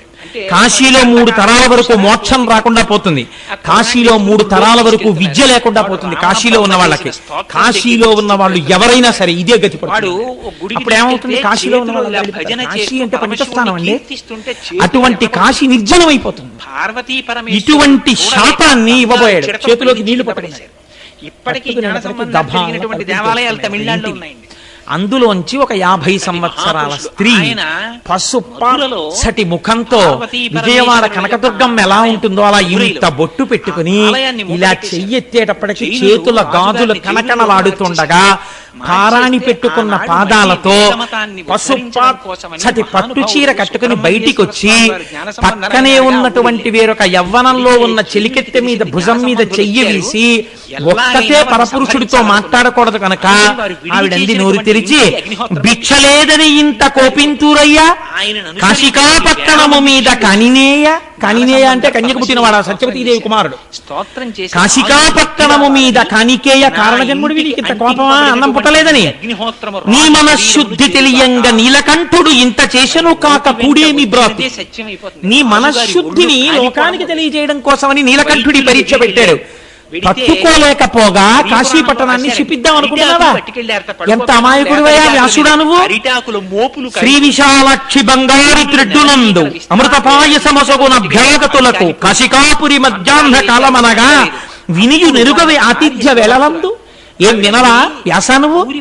మధ్యాహ్నం అయ్యేటప్పటికి కాశికా పట్టణంలో ఉన్నటువంటి ప్రతి వాడికి విశాలాక్షి ఇంతంత కళ్ళతో పిల్లలు అన్నంతో ఉన్న ఆకలితో ఉన్నారేమో అని చూడ్డానికి వచ్చింది అన్నపూర్ణ. పెద్ద పెద్ద కళ్ళతో చూసి బంగారు తెడ్డుతో అన్నం పెడుతోంది మధ్యాహ్నం. ఎక్కడ ఏ రూపంలో పెట్టినా అమ్మవారి పెడుతోంది కాశీ. అటువంటి అన్నపూర్ణ వెలిసిన క్షేత్రంలో అన్నం దొరకకపోతే ఈశ్వరుడి యొక్క పరీక్ష అన్న ఆలోచన నీకు ఎందుకు రాలేదయా? కాశీని శపిద్దాం అనుకున్నావా? పాపం ఆకలితో ఉన్నవాడు ఏ పాపమైనా చేసేస్తారనడానికి నువ్వే ఉదాహరణయా వ్యాస? కాశీపై కోపగింపక కాదు నీకు ఎంత కోపించునో ఇంత కిందుమౌలి విప్రణవుగాన నేరము వెతుకతగదు భిక్షకుని రమ్ము మాటలు పెక్కులేలా. బ్రాహ్మణుడవయ్యా, నీ మీద నేను నిందారోపణ చేసి నువ్వు చేసింది మంచా చెడా చర్చ చేయకూడదు. దా లోపలికి. ఇటు అన్నం లేదని కదా నువ్వు ఇంత బాధపడిపోతున్నావు? వెళ్ళు ఒక్కసారి గంగానది ఒడ్డుకి వెళ్ళి స్నానం చేసేసి మధ్యాహ్న కాలంలో చెయ్యవలసిన సంధ్యావందనం చేసి శివలింగానికి అభిషేకం చేసుకుని నీ శిష్యులతో రా అన్నం పెడతానన్నారు. ఇన్ని ఏర్పాట్లు చేసుకున్న తర్వాత ఆ అమ్మాయి ధీటిగా చెప్తోంది ఇవిడ అన్నం పెడతానని ఇంతమంది శిష్యులతో. పెడుతుందా? అనుమానపడ్డాడు ఆయన. సరే ఇన్నాళ్ళకి పెడతానన్న మనిషి దొరికింది. వెళ్ళాడు, గంగా స్నానం చేశాడు, సంధ్యావందనం చేసుకున్నాడు, అభిషేకం చేసుకున్నాడు, తిరిగి వచ్చాడు. శిష్యులతో కలిసి వచ్చాడు. లోపలికి అందరూ వచ్చి కూర్చున్నారు.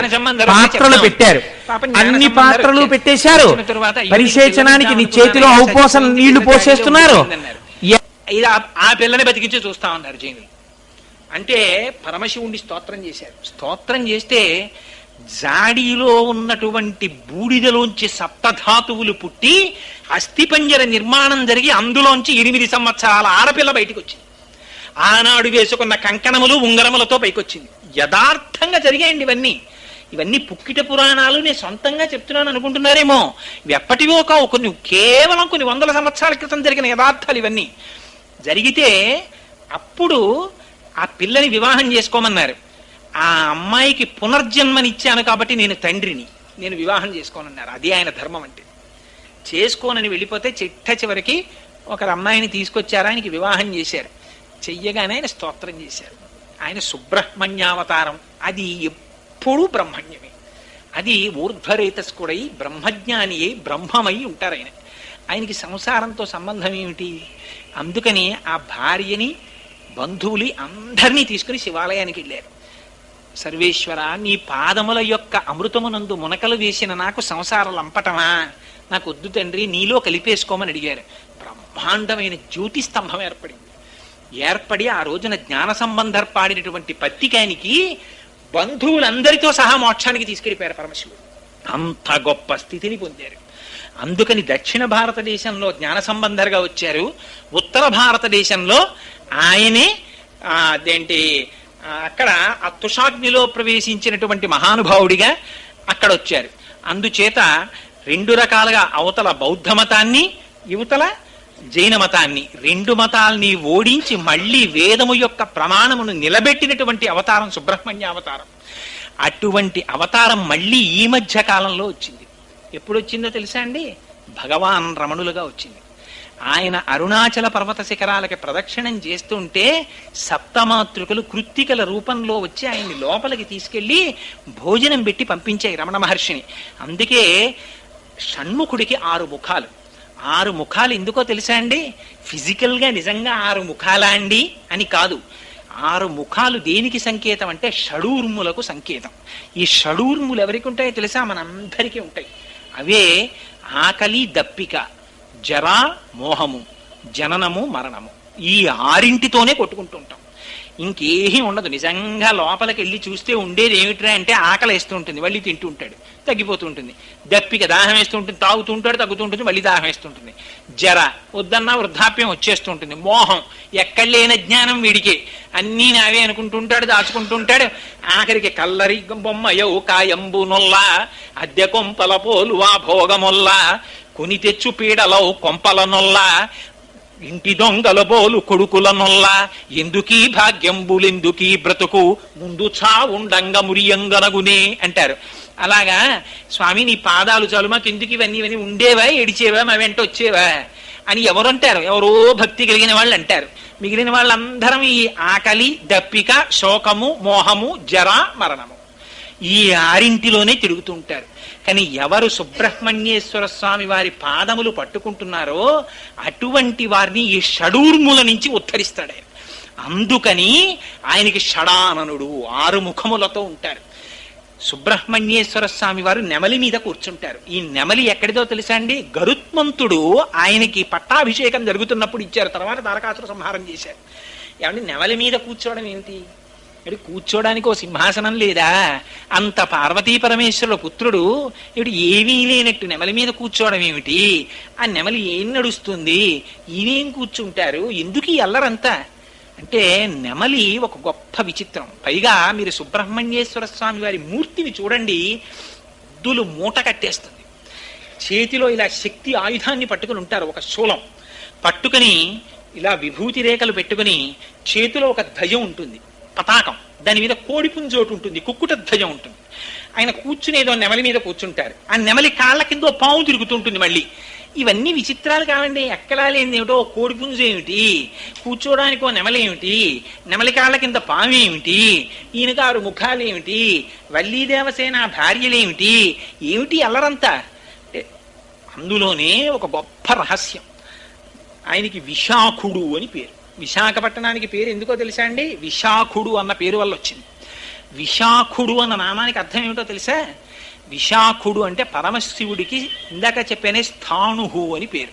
స్థాణుహు అంటే ఎండిపోయిన చెట్టుగా ఉండిపోయిన వాడు అని ఒక అర్థం.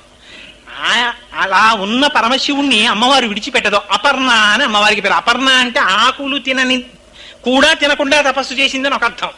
అపర్ణ అంటే పరమశివుడు ఎండిపోయిన చెట్టులా నిలబడిపోయినప్పుడు అప్పుడు కూడా విడిచిపెట్టకుండా ఎండిపోయిన తీగలా చెట్టుకు ఉండిపోయిందని అర్థం. మరి చైతన్యం ఎక్కడుంది అంటే శాఖుడు అంటే శాఖలుంటే కొమ్మలు, విశాఖుడు అంటే కొమ్మలు లేనితనం, ధవ అంటే భర్త కలిగింది, విధవ అంటే భర్త లేనిది. అందుకని విశాఖుడు అంటే శాఖలు లేవు. మరి అప్పుడు సుబ్రహ్మణ్యుడు ఎక్కడ ఉన్నాడు? ఆ చెట్టు లోపలే చిన్న చైతన్య బీజం కింద లోపల ఉండిపోయాడు. ఆ ఎండిపోయిన చెట్టే మళ్ళీ ఆకులు కొమ్మలు అన్నింటితో వచ్చేస్తుంది. ఎక్కడుంది చైతన్యం? లోపల ఉంది చైతన్యం. అందుకని ఆయనకి గుహ అని ఒక పేరు. ఈ గుహ అన్న పేరుతో ముత్తుస్వామి దీక్షితులు వారు తిరుత్తని వెళ్ళి ఆయన మీద పాటలు రాశారు. రాస్తే పరమ ప్రీతి పొంది సుబ్రహ్మణ్యేశ్వర స్వామి వారు ప్రత్యక్షమయ్యారు. ప్రత్యక్షమై కలకండ నోట్లో పోశారు. పోస్తే అప్పుడే ఓ కీర్తన రాశారు. నాకు కీర్తనలు రావు, కానీ ఎంత అద్భుతమైన కీర్తనో తెలుసా అండి అది. ఆ గుహ అన్న నామంతో ముత్తుస్వామి దీక్షితులు సుబ్రహ్మణ్యేశ్వర స్వామి వారి యొక్క దర్శనం అయిన తర్వాత కీర్తనలు ఇచ్చారు. త్యాగరాజు గారి కీర్తనలు రాశారు. అంతటి మహానుభావుడైన నెమలి మీద ఎందుకు కూర్చుంటారంటే, నెమలి పురి విప్పుతుంది. నెమలి మిగిలిన పక్షులన్నింటికీ ఓ గుణం ఉంటుంది, తోక ఒకటే ఉంటుంది దానికి. అది ఎప్పుడో విప్పుతూ ఉండడం, అందులో రంగులు రావడం. కాకి అంటే దిగుమాల కాకి ఎప్పుడో ఓలాగే ఉంటుంది. అంతే కాకి పురి విప్పిందండి ఎవరు అనరు. నెమలి ఒకటే పురి విప్పుతుంది.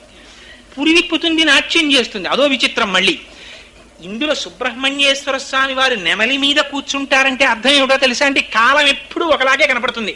ఏమంటే కాలం గ్రీష్మ ఋతువులో కాలం అంటే కొత్తగా ఉంటుందా అండి? వాచీలు ఏమైనా ఇటు నుంచి ఇటు తిరుగుతాయా అంటే అలా ఏం తిరగవు, ఎప్పుడో ఒకలాగే తిరుగుతాయి గడియారాలు. కానీ మరి ఎక్కడ తేడా వస్తుంది?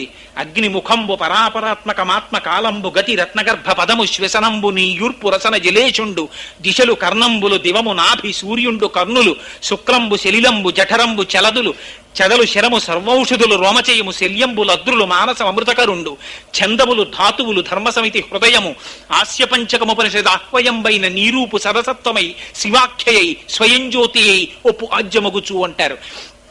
నెమలి మీద కూర్చోవడం అంటే నెమలి పురివిప్పుతుంది. పురివిప్పితే రంగులు రంగులు రంగులు రంగులు కనపడతాయి. అలాగే కాలము కూడా 6 ఋతువుల కింద నడుస్తూ ఉంటుంది. ఒక్కొక్క ఋతువులో ఒక్కొక్క కొత్తదనం కనపడుతుంది.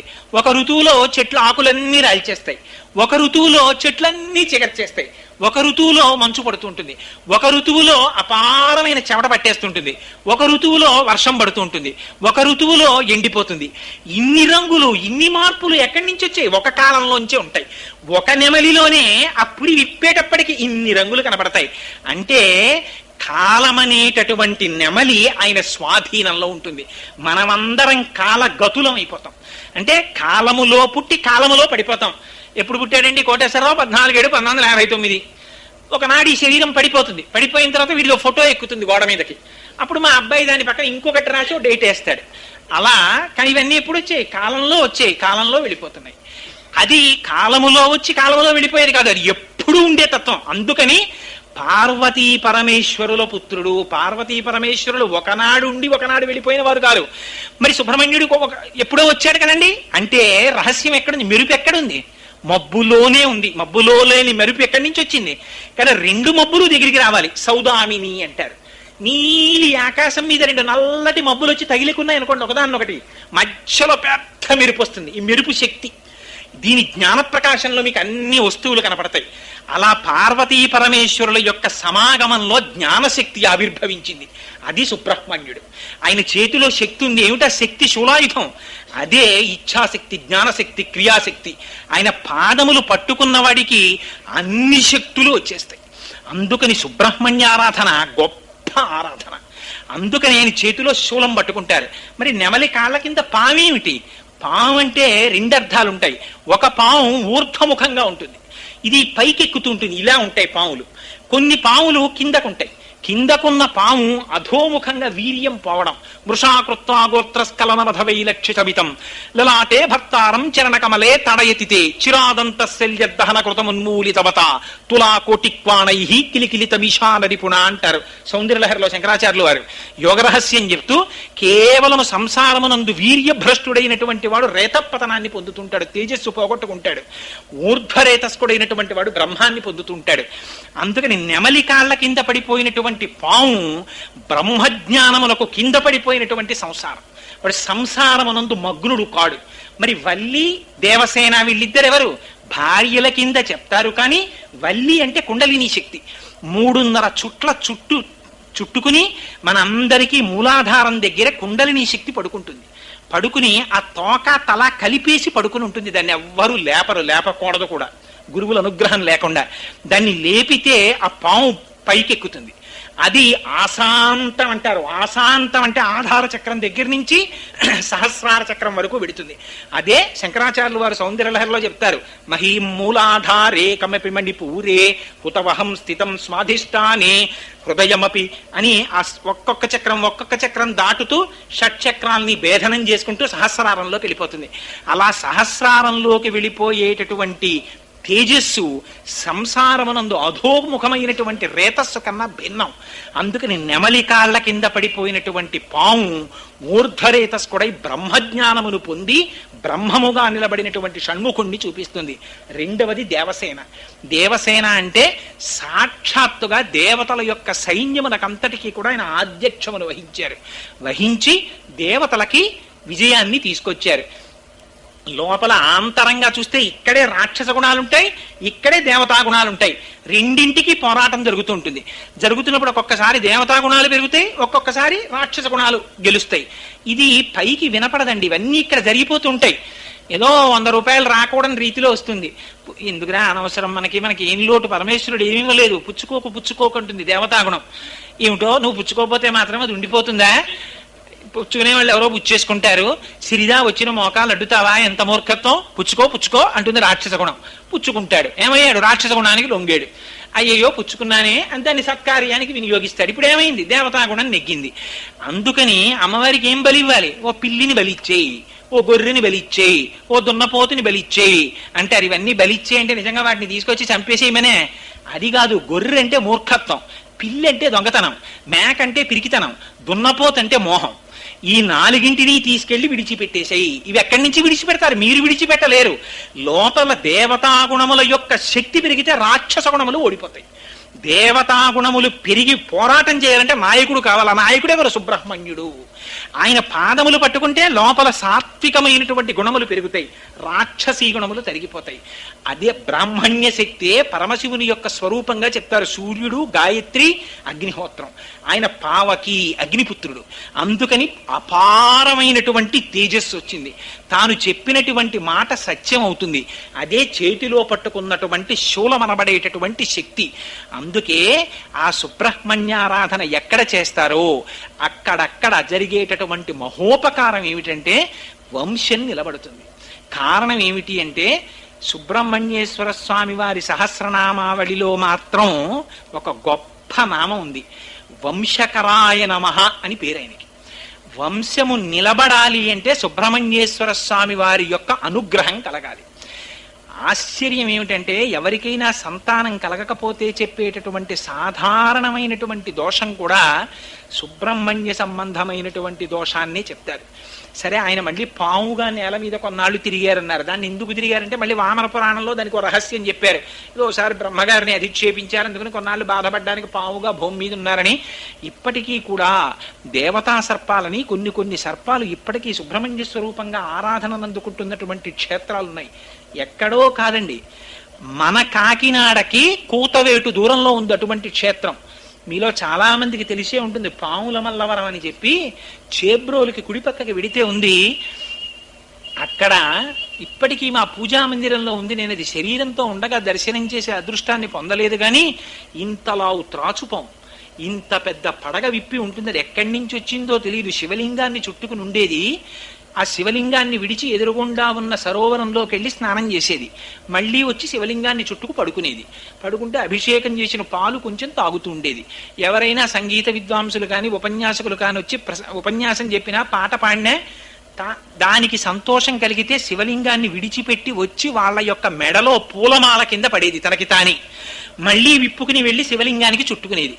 పిల్లలు పుట్టని వాళ్ళు ఇంకా సంతానం కలగరేమో అని పెళ్ళై 15 సంవత్సరాలు దాటిపోయి బెంగ పెట్టుకున్న వాళ్ళు ఆ గుడికెళ్ళి నమస్కారం చేస్తే వెంటనే భార్య గర్భాన్ని ధరించి పిల్ల పుడితే సుబ్రహ్మణ్యేశ్వరి అని పేరు పెట్టి ఆ పిల్లని తీసుకెళ్ళి ఆ స్వామి పడగ కింద పడుకోపెడితే చంటి పిల్లల్ని ఆ పాము పడగ కింద పెట్టేవారు. పెడితే ఎంతో సంతోషంగా పిల్లల్ని చూసేది ఆ పాము. ఆ పిల్లల్ని తెచ్చుకునేవారు. అటువంటి క్షేత్రం మనకి కూతవేటు దూరంలో ఉంది, మల్లవరం. అక్కడ పొలాలు దున్నుతుంటే తామ్రపత్ర శాసనాలు దొరికాయి. నేను ట్రస్టీ గారు ఇవాళ వాళ్ళ బంధువులు ఇక్కడికి వచ్చారో లేరో నాకు తెలియదు, కానీ ఆ తామ్రపత్ర శాసనాలు అవి అక్కడ మ్యూజియం లాంటి గది ఒకటి కట్టి పెట్టి ఒకసారి నేను అక్కడ ప్రసంగం చేయడానికి వెళ్ళాను. వెడితే నన్ను వాళ్ళ గదిలోకి తీసుకెళ్లి అవన్నీ చూపించారు, ఆ దొరికిన శాసనాలు అవన్నీ. అలాగే మనకి బిక్కవోల్లో ఇప్పటికీ ఒక రాత్రంతా ఆరాధన చేస్తారు దంపతులు, ఆ సంతానం కలగాలని. ఎందరో అలా సంతానం పొందినటువంటి వాళ్ళు ఉన్నారు. ఇవన్నీ అబద్ధాలు కాదండి. సుబ్రహ్మణ్యేశ్వర స్వామి వారికి ఉన్నటువంటి 6 ముఖాలే 6 క్షేత్రాలయ్యాయి తమిళనాడులో. మళ్ళీ అవి కూడా సుబ్రహ్మణ్యేశ్వర స్వామి వారి యొక్క విచిత్ర స్థితి ఏమిటంటే అన్ని మూర్తులు ఒకలా ఉండవు, మీకు ఒక్కొక్క చోట ఒక్కొక్కలా ఉంటాయి. ఆయన తిరుత్తని అని ఒక క్షేత్రం ఉంది, సాధారణంగా తిరుపతి వెళ్ళిన వాళ్ళు వెళుతుంటారు, అన్ని కొండ మీద ఉంటాయి సుబ్రహ్మణ్యేశ్వర స్వామి వారివి. తిరుత్తణిలో ఆయన క్రౌంచాసురుడు అనే రాక్షసుడిని సంహరించి విశ్రాంతి తీసుకున్నారు అక్కడ. రెండవది తిరుత్తణి తర్వాత పళని. ఆ పళని దగ్గరికి వెళ్ళేటప్పటికి దండాయుధపాణి అంటారు, చేతిలో ఒక కర్ణ పట్టుకుని యుక్తకేశుడై ఆ శిరస్సు మీద రోమాలు లేకుండా కేశములు లేకుండా ఓ గోచి ఒకటి పెట్టుకుని ఉంటారు. అదే స్వరూపం రమణ మహర్షిది. పళనిలో దండాయుధపాణిగా ఉంటారు. మూడవది ఆ తిరుచెందూర్ అని సముద్రం దగ్గర ఉంది, ఆ కన్యాకుమారి వెళ్ళినటువంటి వాళ్ళు వెడుతూ ఉంటారు. ఆ తిరుచెందూరులో ఉన్నటువంటి స్వామి సముద్రం వంక చూస్తుంటారు. అక్కడే మామిడి చెట్టు రూపంలో వచ్చినటువంటి పద్మాసురుడు అనే రాక్షసుడిని సంహరించి 2 ముక్కలుగా రాక్షసుడు కోడుకుంటే ఒకటి కుక్కుటంగా ఒకటి నెమలిగా తీసుకున్నారు అని పురాణం చెప్తుంది. అక్కడ నుంచి సంసార సముద్రంలో పెరిగినటువంటి కెరటం సముద్రంలోనే పడినట్టుగా ఆత్మ చైతన్యాన్ని ఆత్మజ్ఞానాన్ని ఇస్తారు తిరుచెందూరు వెళ్ళిన వాళ్ళకి. నాలుగవది తిరుప్పకుండ్రం అని చెప్పి ఒక క్షేత్రం ఉంది మధురైకి దగ్గరలో. ఎంత ఆశ్చర్యం అంటే నాకు అసలు ఆ క్షేత్రం ఉన్నట్టు తెలియదు. నేను మధురై వెడితే ఎవరో చెప్పారు నాకు వెళ్ళండి అని. సరే ఆ క్షేత్రానికి వెళ్ళాను. ఎంత విచిత్రం జరిగిందంటే ఆ రోజునే సుబ్రహ్మణ్యేశ్వర స్వామి వారి కళ్యాణం జరిగిన రోజుట. అక్కడ అలాంటి రోజున అక్కడ కొండ మీదకి దేవాలయంలోకి ఎవరైనా విడితే తన దగ్గర పరుసులో ఉన్న డబ్బులు తీసి తన కుటుంబ సభ్యులందరికీ ఇస్తారట.